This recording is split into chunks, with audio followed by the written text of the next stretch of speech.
Hi, I'm Phil Klein. I'm your host, and I'm here today with Sarri Gilman, who's a psychotherapist who focuses on boundaries and on overwhelm recovery. Sarri, thank you so much for taking the time to be here. It's great to be here with you, Phil. These are such challenging times and a great time to have this conversation. Thanks for inviting me. Thank you so much. I really wanted to delve into the question of how we in our workplaces think about the unique challenges that we're facing in our boundaries as people who are working from home, who are working in ways and with fewer boundaries in some ways than ever before. How could you help us think about how our workplaces can make things better for employees in these times? Oh, there are so many things. The really important things that I think employers can focus on and that we all can focus on in work is having conversations with each other, staying checked in about some of what's going on around you and how you're doing with that. That's really important for employers to have that personal connection in these times because otherwise you can lose context with where people are and how they are. I never assume that someone is okay when we start a conversation. I want to say, how are you?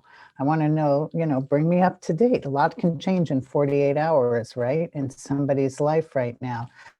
The other is that I think employers really need to clarify priorities. um, People have so much coming at them right now. It's easy for them to get overloaded and overwhelmed. Sometimes I feel like I'm being bombarded just by email, right? It's just the online world is bombarding. It's so much noise.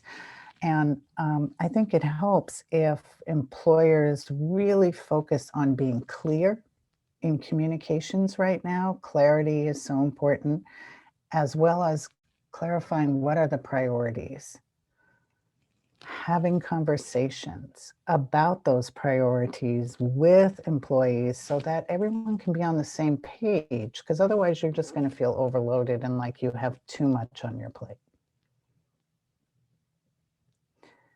And so much has to do with how we manage our boundaries. When we think about working from home, many of us have families and little kids running around, and it's almost as if we're never very far away from our workplace. In fact, we're always there.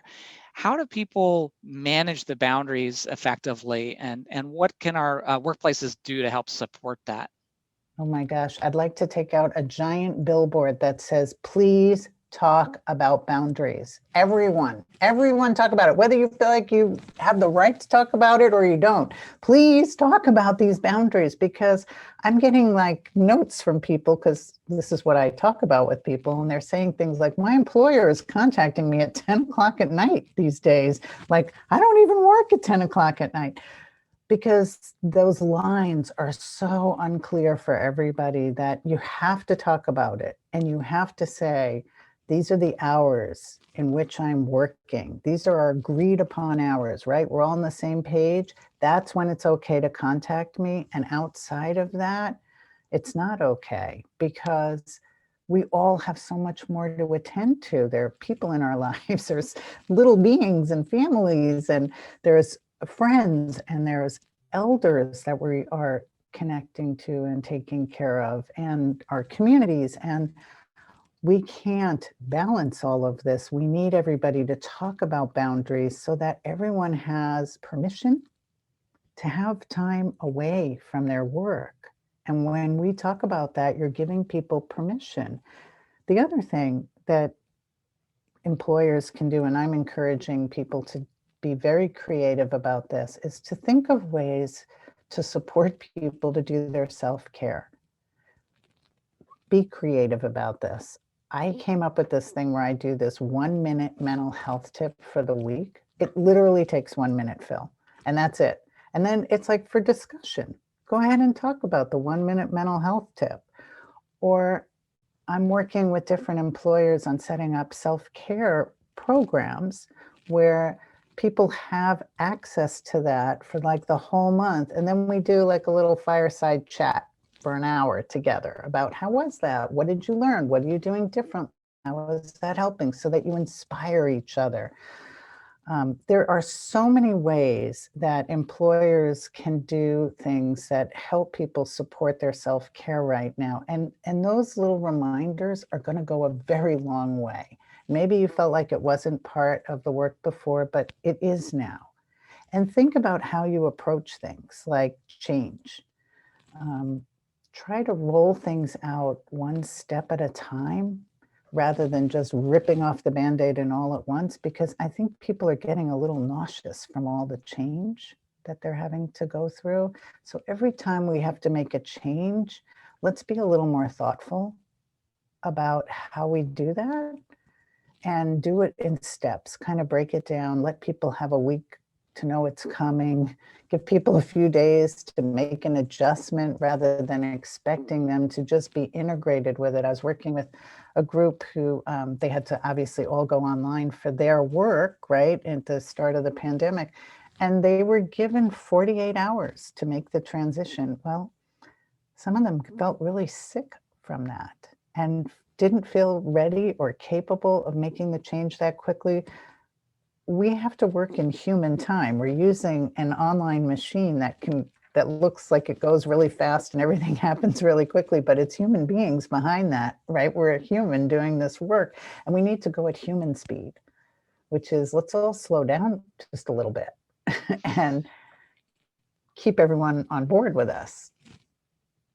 Yeah, I can see a lot of people sort of, it's like the carousel spinning faster and faster, and people are sort of flying off I'm the not laughing carousel. because that's a fun thing to happen. I'm laughing because I was writing that exact words down about the merry-go-round thing, Oh, the really? spinning and the flying off. That is what it feels like. Yeah, yeah. What are some easy ways that someone could start a conversation about boundaries when they haven't necessarily done it before? You know, whether they're an employer who needs to have that conversation or someone in an office or office setting where they need to say, hey, you know, I am caring for my kids, and you know, from 3 o'clock to 4 o'clock, that's a specific time.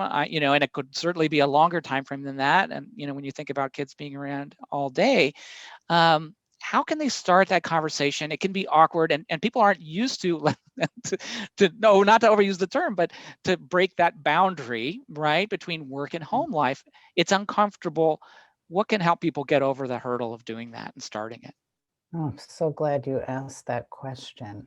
You know, the first thing is try not to use the word boundaries.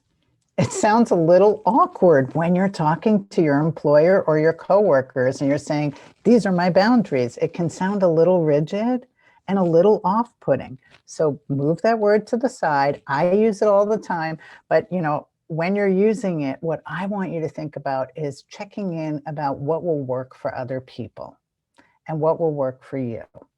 So if I'm like, let's say, let's use your example, Phil, like you're not really able to be at work from 3 to 4 because you need to do a transition time with your kids. So to say, you know, it would really work for me if I could have 3 o'clock to 4 o'clock, that 1 hour as my break instead of my lunch time, instead of the 12 o'clock break. I don't really need it then. I need it at 3. I'm wondering if that could work for you, if we could make this work together. And same thing, I want to know what works for you when you work with me.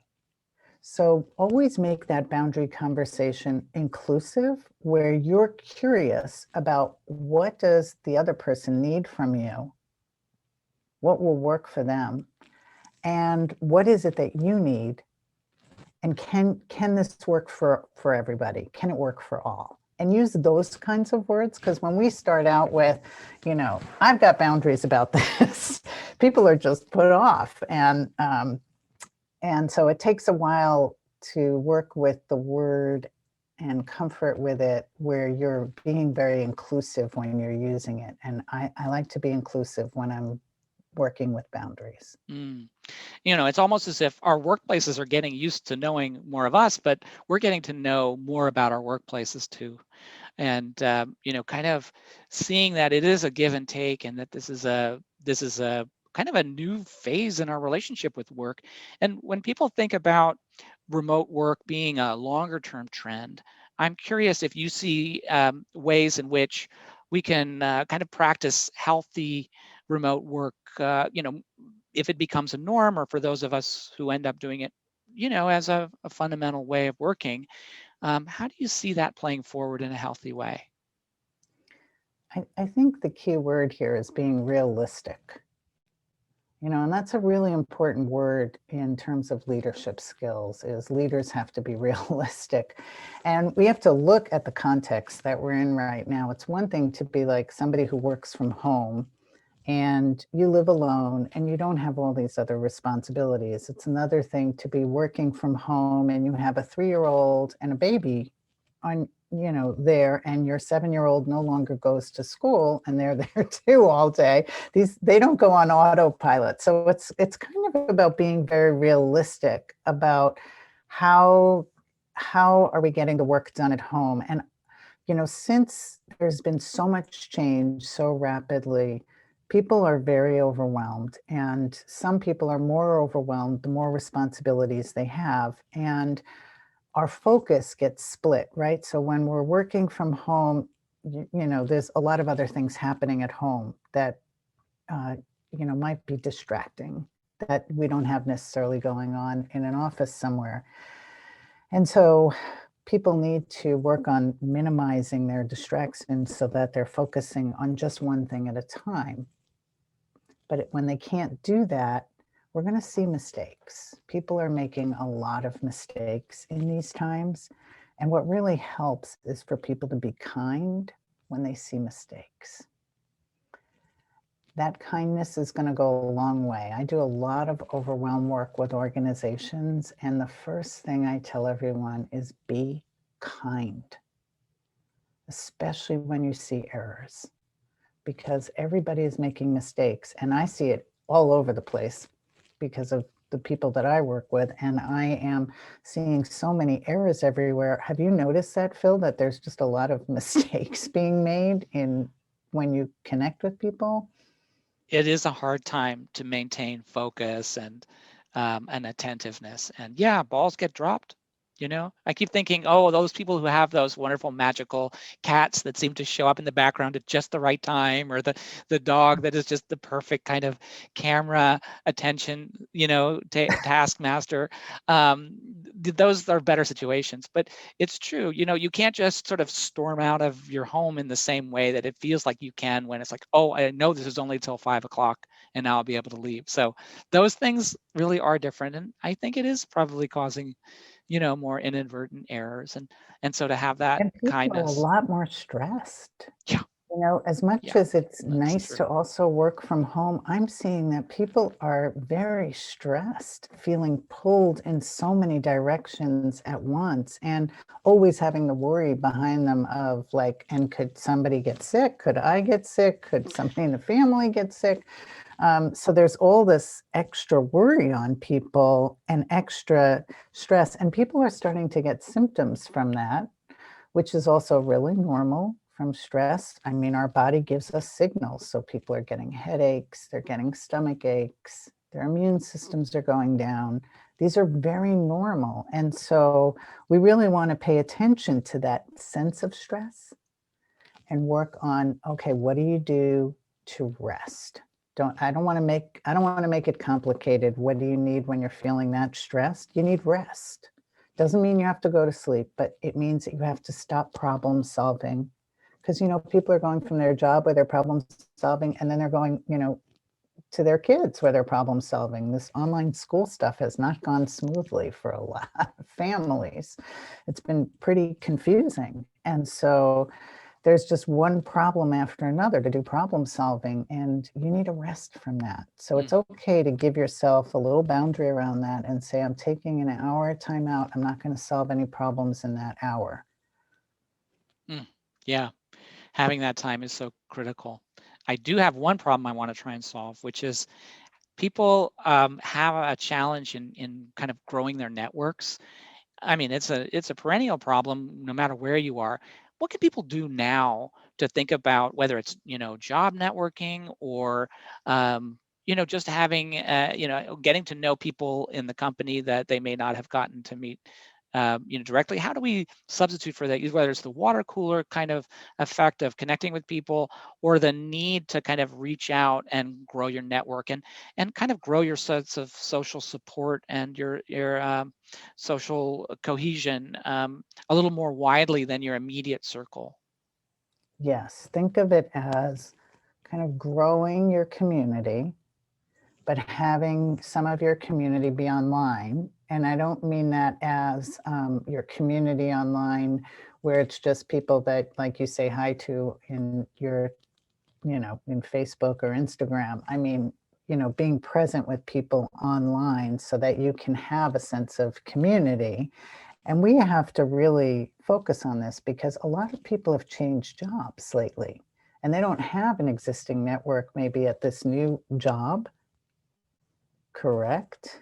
And you may not have, your old network may not fit this. So what I do when I meet a new person that is having kind of a new job, or they're reaching out to me to become part of a community, is I invite them to jump online with me for 15, 20 minutes. It doesn't feel rushed. 20 minutes is actually a long time to start an initial connection. It's a nice amount of time where we just get to share with each other. Introduce me, tell me what you're about, Phil. What are you interested in doing? What have you done before? How did you end up here? How are things going in your life right now? And where we get that authentic sense of each other. And what I love to do is, after I meet a new person, I like to think about who can I connect them to that would be new for them, so that I am part of connecting people to each other. I see that as my role. I always like to listen when somebody says, oh, I'm needing to find someone who does XYZ. I know someone who does XYZ. Let me connect you.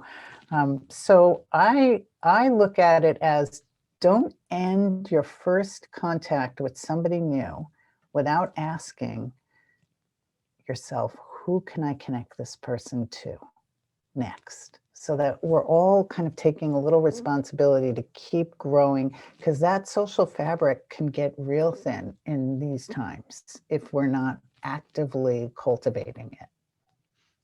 That is a great suggestion. Yeah, and that's easy to do, just to sort of say, how can I connect you with someone who would potentially be valuable for you? And because we all know somebody, and unless we're meeting the first person we've ever met for the first time, and even then, if you're new to a new Right. location, or if you And are I one of the people love who's what had to move. some Mhm. employers are doing. They're meeting together in the morning online, like a coffee tea thing with their team, just for, like, a 10-minute chat, Mm, check in, and then we go into the day. mhm. What a great idea. You could share an inspirational quote. You can just each share something that you did for self-care the night before.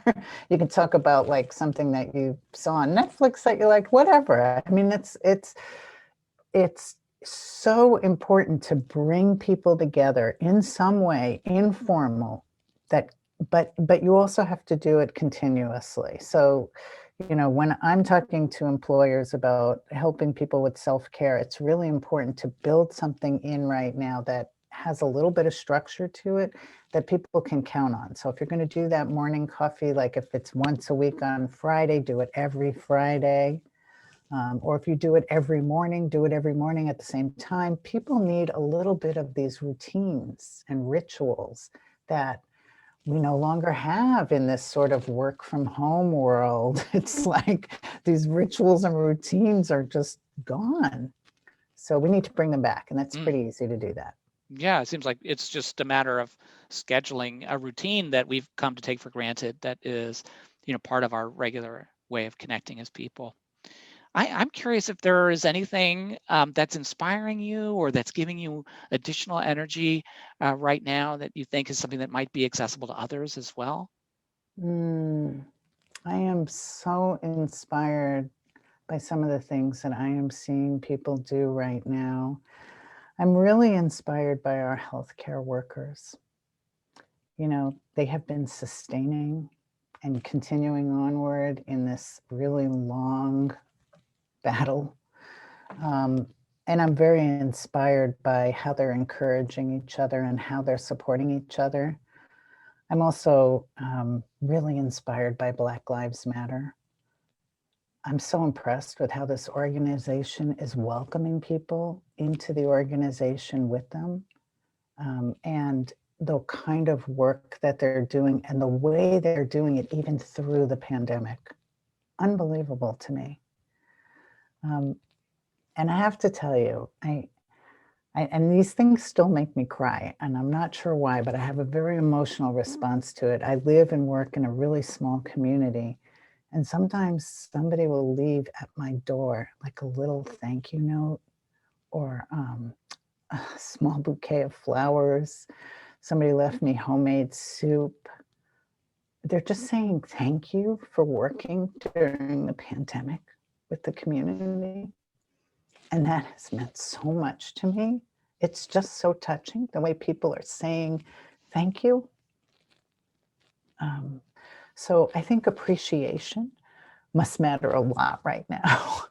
That it's not like I need that to be seen that way, but it's so touching that somebody would stop and think in the middle of all that everybody is dealing with to write a note or to leave, you know, something they cooked on my porch is just the sweetest thing. And it's so meaningful that people see I think it's just seeing the human spirit, seeing us all trying and going on in this.